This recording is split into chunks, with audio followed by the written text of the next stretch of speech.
नमस्कार, मेरा नाम अनिल सिंदूर है। आज मैं बात कर रहा हूँ मिस्टर अनुज पांडे से और ये हमसे थोड़ा सा अलग हैं और कैसे अलग हैं ये अपने बारे में स्वयं बताएंगे। जी अनुज जी।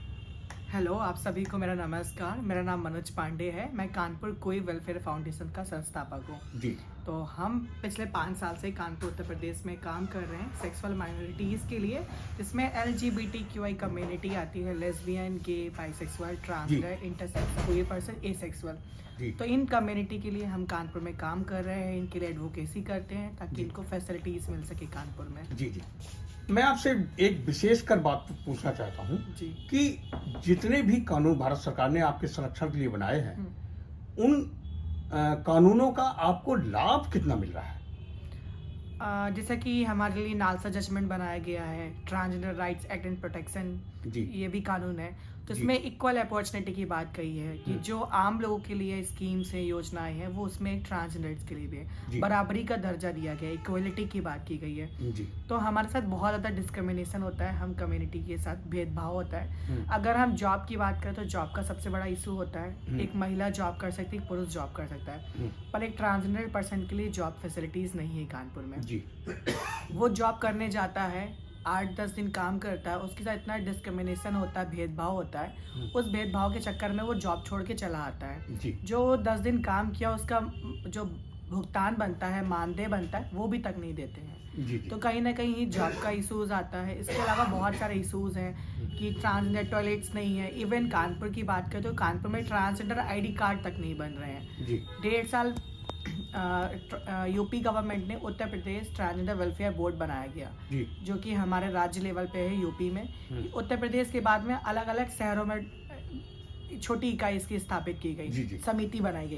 गई, जो कि विकास भवन के अंडर आता है, जी। जिला समाज का अधिकारी के नेतृत्व में। जी जी तो इसमें इसके अध्यक्ष कानपुर के डिस्ट्रिक्ट मजिस्ट्रेट होते हैं, जिलाधिकारी होते हैं। इसके अलावा CDO कानपुर के, सोशल वेलफेयर डिपार्टमेंट, बहुत सारे लोग जुड़े होते हैं जी, जी, कानपुर जी। के। इसके अलावा उसमें हमें मेंबर भी नॉमिनेट किया गया है। हम एडवोकेसी कर रहे हैं। हमने जाके ट्रांसजेंडर्स के डेरे में, हिजड़ा कल्चर्स के डेरे में जाके लोगों को सेंसिटाइज किया, मोटिवेट किया कि हाँ, हमारे लिए ट्रांसजेंडर ID कार्ड आया है, जी, जी। जिसमें हमें अब भी मान्यता मिल गई कि हम एक तीसरे जेंडर पे आते हैं, थर्ड जेंडर पे आते जी हैं। जी जी तो वो ID कार्ड जब बनता है, बनने के बाद में ये प्रूफ होता है कि हम एक ट्रांसजेंडर हैं ID कार्ड के बाद में। और इसके बाद में जो भी गवर्नमेंट की पॉलिसीज़ है उसके लिए हम एलिजिबल होते हैं। जैसे आधार कार्ड होता है, आम जी। आदमी का अधिकार आधार कार्ड, तो वैसे ट्रांसजेंडर का अधिकार ट्रांसजेंडर ID कार्ड है। जी तो ये हम लोगों ने, इसका जो मेन है सेंट्रल गवर्नमेंट का है, ministry of social justice and empowerment. जी ये इसको ऑनलाइन पोर्टल में अप्लाई करते हैं। अप्लाई करने के बाद में दिल्ली जाता है, दिल्ली से वेरीफाइड होके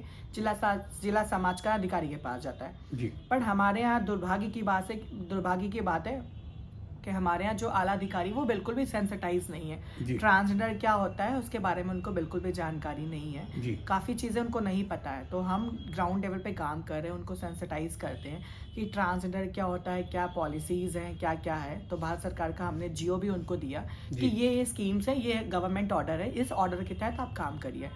बट काम में बहुत रुकावटें हो रही हैं, वो लोग काम में इंटरेस्ट नहीं दिखाते हैं, काम नहीं कर रहे हैं।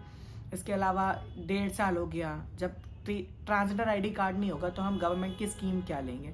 तो अभी सर्जरी के लिए आयुष्मान कार्ड के तहत 5 लाख रुपए मिलता है कि आप सर्जरीज करा सकते हैं, फ्री एजुकेशन ले सकते हैं, पेंशन योजना है। और हमारे यहाँ सबसे बड़ी प्रॉब्लम ये है, पूरे उत्तर प्रदेश में एक भी ट्रांसजेंडर्स के लिए शेल्टर होम रिजर्व नहीं है। Okay. हालांकि दिल्ली में, मुंबई में, बड़े शहरों में हर जगह है। और उत्तर जी। प्रदेश के लिए भी है कि यहाँ पे एक ट्रांसजेंडर शेल्टर होम होना चाहिए। बहुत बार क्या होता है कि फैमिली सपोर्ट नहीं करती है, फैमिली घर से निकाल देती है या मारकूट करती है, अत्याचार करती है, तो लोग सुसाइड कर लेते हैं। उन सुसाइड के बारे में लोगों को जानकारी भी नहीं होती, लोग घर से भाग जाते हैं, ट्रेन की पटरी में कट जाते हैं। अभी रिसेंटली हमारी एक कम्युनिटी का बच्चा था जिसने बुलिंग के चक्कर में स्कूल कॉलेजेस में इतना डिस्क्रिमिनेशन हो रहा था, उसने सुसाइड कर लिया। जी जी तो वो चीज़ें एड्रेस नहीं करते, ना उनकी न्यूज़पेपर में आती हैं, ना जी। कहीं मैगजीन्स में छपती हैं, वो सुसाइड कर लेते हैं। तो ये एक शेल्टर होम होना चाहिए था। शेल्टर होम में जो लोग घर से प्रताड़ित किए जा रहे हैं, जो घर से भगाया जा रहा है। कानपुर में कितने मेंबर्स हैं आपके? हमारे पास 2500 लोग हैं पूरे LGBTQI कम्युनिटी के। ओके, एक भी व्यक्ति का जो है ना सर्टिफिकेट नहीं बना है अभी तक? 2500 में हमने मात्र 150 लोगों का आवेदन किया, 150 लोगों का हमने सेंसिटाइज करके उनका आवेदन किया, उनके डॉक्यूमेंट्स भी हमारे पास में, हमने अपनी संस्था के माध्यम से, बट अभी एक भी ट्रांसजेंडर ID कार्ड नहीं बना है। ओके, आपने DM से मुलाकात की? DM से मुलाकात की, डेली ऑफिस जाओ, वो बिल्कुल भी रुचि नहीं दिखाते, इंटरेस्ट नहीं है, घंटों घंटों बैठना पड़ता है और काम नहीं हो पा रहा है। हमने 2-3 बार मेल भी किया, मेल का भी कोई जवाब नहीं आ रहा है।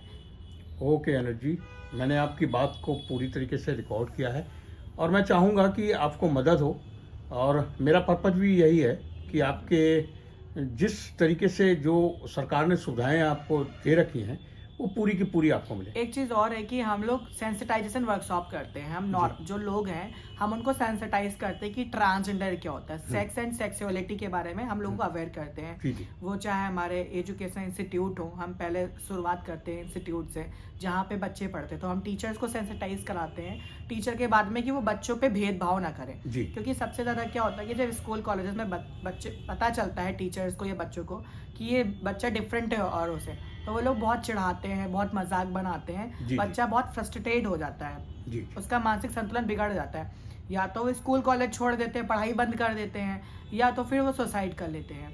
तो हमारी लोगों से यही गुजारिश रहती है कि लोग सेंसिटाइज हों, लोगों की बात समझें कि एक्चुअल में आपकी बात को समझें वो। जी जी, तो चलिए बहुत बढ़िया बात है जी, आपसे अच्छी बात हुई है, और आगे भी मैं कोशिश करूंगा कि आपको जो मदद सरकार ने कानून अगर बनाया है तो आपको मदद भी प्रशासन की ओर से मिले। धन्यवाद भैया। Thank you sir.